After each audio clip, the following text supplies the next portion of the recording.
Coming up on Fulton today, a major announcement about new library hours now in effect. We'll have details. And what does the future hold for South Fulton? Citizens hear the possibilities in a civic engagement session. Fulton Today is next. From the Government Center in downtown Atlanta, you're watching Fulton Today with Shania Chavis. Welcome to Fulton Today, everybody. I'm Shania Chavis. Fulton County modifies hours at its library branches. Now, the move comes following a vote by the Board of Commissioners in late January. FGTV's Priscilla Ortega has our story. Residents will still be able to come here to the Central Library and the Auburn Avenue Research Library 7 days a week. However, the 2014 budget reduced the library's funds and therefore means new hours for the other branches. While our libraries are always used, Friday is the least used day. It was during the January special called meeting on the budget when the interim library director explained to the Board of Commissioners what could happen if library funds were cut as proposed. Library staff closely examine when residents most visit the 33 branches. They told the Board of Commissioners that Friday is the slowest day, followed by Wednesdays and Thursdays. Our busiest days are the weekend days, Saturday and Sunday. The third busiest day is Monday. So now libraries will be closed on Fridays except for the Central and Auburn Avenue Research location. 22 of those libraries will also be closed one other day, either Wednesday or Thursday.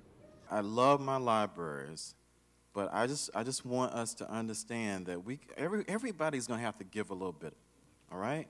We are working hard to try to find common ground to deal with the tremendous array of needs of this county. And I think we can make great progress. But even with the reduction, collectively, libraries will still be operating 996 hours a week. That's more than every other surrounding county. DeKalb, that has about 950, and Cobb and Gwinnett that are around 750 hours a week. The 2014 budget did include enough funds to open the East Roswell, Palmetto, and Wolf Creek libraries in 2014 and 2015 as planned. What is open 24/7 is the library's website, where residents can check out ebooks and use online databases, including eCampus. Reporting for FGTV, I'm Priscilla Ortega. Thank you very much. Meanwhile, chief jailers from across the region get an up-close look at the Rice Street lockup. Representatives from the city of Atlanta, DeKalb, and Rockdale counties took part in a regional jailer meeting held this year at the Fulton County Jail. Sheriff Ted Jackson welcomed his guest. The officials were mostly interested in the jail's new locking system. The guests toured the jail's medical unit, inmate cells, intake, and the kitchen. I think it's important that as the chief jailer, as a jail administrator, that we understand that the problems that we have are not just our problems, but they're common problems through many of the jails that are in the metro Atlanta area, and that any one of us could have a possible solution to those problems. In order to comply with a federal consent decree, the county cannot house more than 2,500 inmates at the facility on a daily basis. K-9 teams from across the region pay tribute to one of their own. The public safety animals and their handlers took part in a memorial service for Fulton K-9 deputy Marco Henry. For the land and of the free. The 6-year-old deputy died from inoperable cancer in January. Marco's partner of 5 years, Sergeant Corey Henry, took part in the service. Well, it's actually a little bittersweet. It's bitter because, you know, just thinking of all the great things that we've done and you know, how he's gone now and he won't be around anymore. But it's sweet because it shows the impact that he had on the community and all the support that we've received from all the other agencies and the citizens. As an all-patrol dog, Marco was trained to sniff out illegal drugs and suspects. Together, Sergeant Henry and Marco received several awards for outstanding service. Sergeant Henry has started training with his new dog. The new canine rookie will be introduced to the public after 8 weeks of training.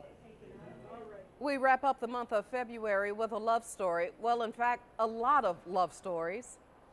It's Mass Wedding Day at the Fulton County Courthouse. For more than 25 years, Fulton's probate court has provided free weddings to anybody and everybody who gets a marriage license from the county. The only thing you have to pay for is the license and the ring.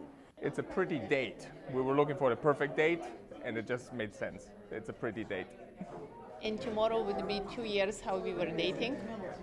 So for our 2 years anniversary, we decided to get married.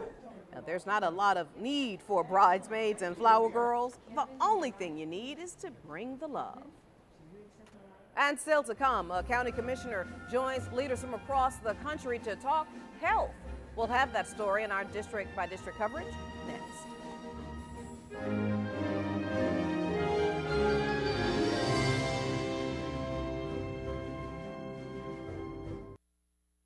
You're watching Fulton Today. South Fulton residents get more facts about the future of their community, and a Fulton commissioner joins other national leaders as they convene for a health conference. Here's this week's district by district coverage. Chairman John East shares his knowledge about government to students at Clark Atlanta University. The District 1 at-large commissioner participated in the political science seminar on the campus. The university's Department of Political Science explores, among other topics, the relationship between politics and economics. The curriculum places direct emphasis on the political experience of African Americans in the United States. The chairman spoke from his perspective as an African American elected official. We talked about Grady Hospital, we talked about the libraries, we talked about the criminal justice system, we talked about registration and elections. But more importantly, I put out the charge to the students that they need to get involved, not just get the theoretical knowledge and the information, but to apply it. Clark Atlanta University is a private institution with an average of just over 2,600 students each semester. District 5 residents gather at the Harriet G. Darnell facility to participate in the latest community meetings hosted by Commissioner Emma I. Darnell. The Vice Chair's recent Who Pays, Who Benefits town hall meeting focused on jobs, transportation, environment, and economic development issues, among other topics. And I would like to thank all of the commissions with what they have did in the past in 2013. I would just like to thank them to the bottom of my heart. This is one of the projects that's been done for 2014, and that is installing the traffic light at 37 is Regional Health Center on Martin Luther King. We are very much encouraged by what we have heard, and we are very much challenged to do an even better job to make sure that the people of this community are respected and protected. Vice Chair hosts her Who Pays, Who Benefits town hall meetings to gather input from her constituents on issues that matter to them. The commissioner also welcomes citizens to contact her directly in her District 5 office via email. District 6 Commissioner Joan Garner joined county leaders from across the country in San Diego for a national health forum. The gathering was a part of the National Association of Counties Healthy Counties initiative. The initiative supports public-private partnerships that highlight best health practices.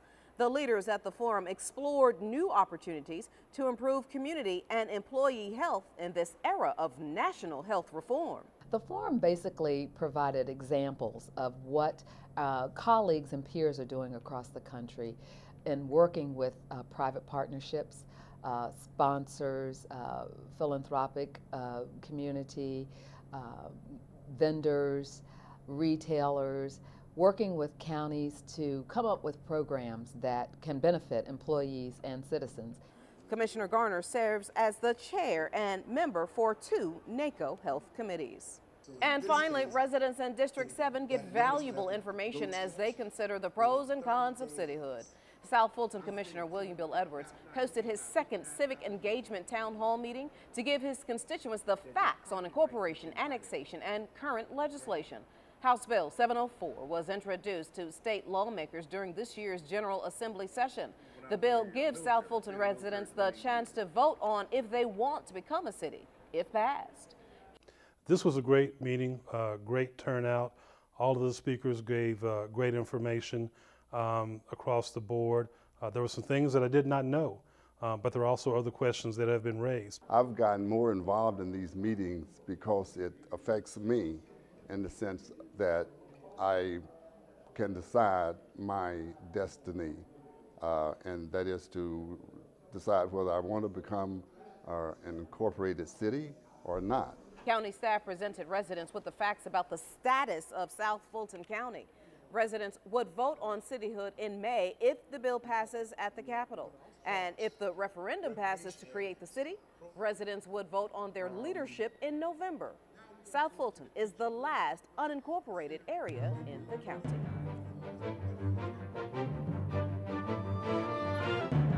Now, you can catch more of your commissioners at work all this week with a rebroadcast of the Board of Commissioners meeting right here on FGTV. And up next, do you know your cholesterol level? We'll talk about the importance of having it checked when we come back. Stay with us.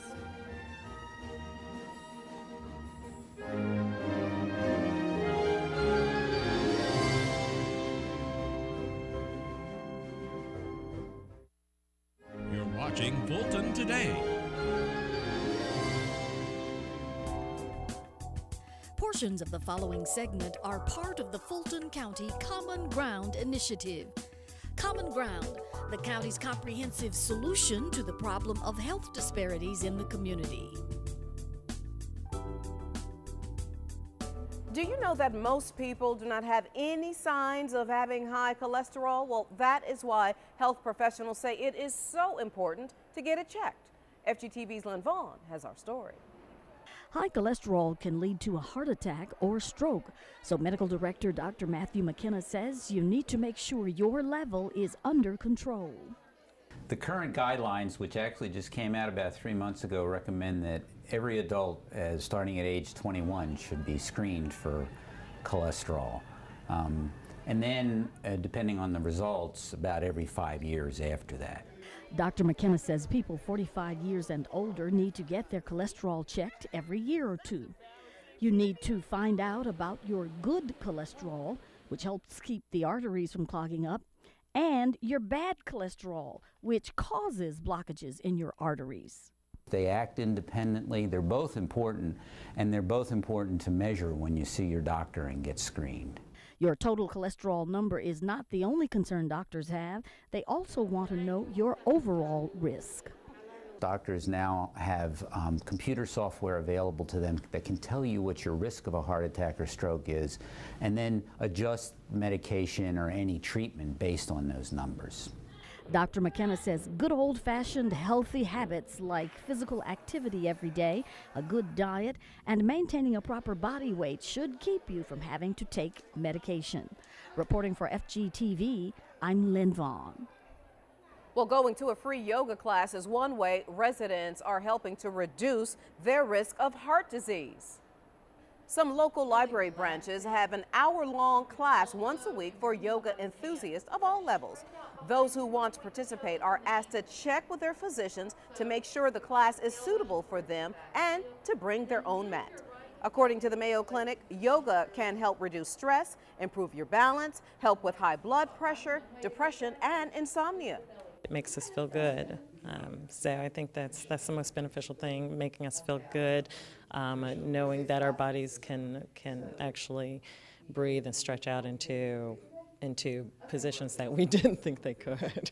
Now, to find out when yoga classes will take place near you, go to www.afpls.org/events. A big crowd gathered at the state capitol to call attention to the rights of the disabled. The 16th Annual Disability Day at the Capitol allows people with disabilities and their families to tell legislators about issues and concerns important to them. We all have to be involved. That this doesn't happen when one or two people have good ideas. This happens when everybody stands together and kind of makes people notice that we're here and we have needs and you can't overlook us. The event also celebrated the 15th anniversary of the Olmstead decision, which paved the way for people with mental disabilities to leave institutions and live in the community. The Georgia Council on Developmental Disabilities has its own list of legislative priorities this year, including expanding higher education opportunities for people with disabilities and supporting employment and housing voucher programs. Now, to get more information, you can call the Fulton County Office of Equal Employment Opportunity and Disability Affairs. And when we come back, celebrating the catalyst behind the Wolf Creek Amphitheater success. Stay with us.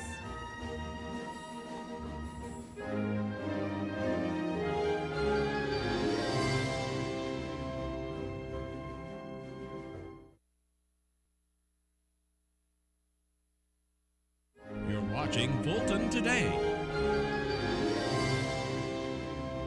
Well, registration is now underway for the second annual Tomorrowworld Festival in South Fulton. Last year, more than 140,000 people listened to music and danced at the three-day festival. We expect it to grow in the next years as well, to be one of the top 3 festivals in the United States. Now, you have to be 21 years or older to attend. General admission tickets start at $137 per person a day, but there is a payment plan available. Organizers say they plan to have the event in Buckhart Farms for several years to come because of the impressive views of rolling hills and lakes. Now, to register for tickets, you can go to tomorrowworld.com. And finally, Fulton's largest entertainment venue and its manager are applauded for helping the economy. Sandra Ward is the recipient of the 2014 South Metro Development Community Catalyst Award. Sandy is the chief administrator at the Wolf Creek Amphitheater in South Fulton. The venue has attracted national and international artists since it opened its gates. The Community Catalyst Award recognizes an individual who helped to improve the quality of life and the economy in the South Metro area. It's awesome. It's an awesome grand honor in itself. It has renewed my spirits, of course, to even work harder for 2014 concert season to make sure it's just as grand and successful as the 2013 concert season was. The outdoor amphitheater accommodates more than 5,000 guests at a time. The peak performance season runs from Memorial Day to Labor Day. Now, stay connected with Wolf Creek Amphitheater via social media and its website. Sandy is working on the 2014 season schedule right now. And before we go, our reminder that we'd like to hear from you about the stories and programs right here on FGTV. Go to our website to take a survey or email or call us. The number 404-612-8317. The email address is fgtv.feedback@fultoncountyga.gov. You can also follow us on twitter.com/FGTV, friend us on Facebook, and watch us on YouTube. Well, that does it for this edition of Fulton Today. I'm Shania Chavis. Thank you so much for joining us. Join us each week for news around and about Fulton County.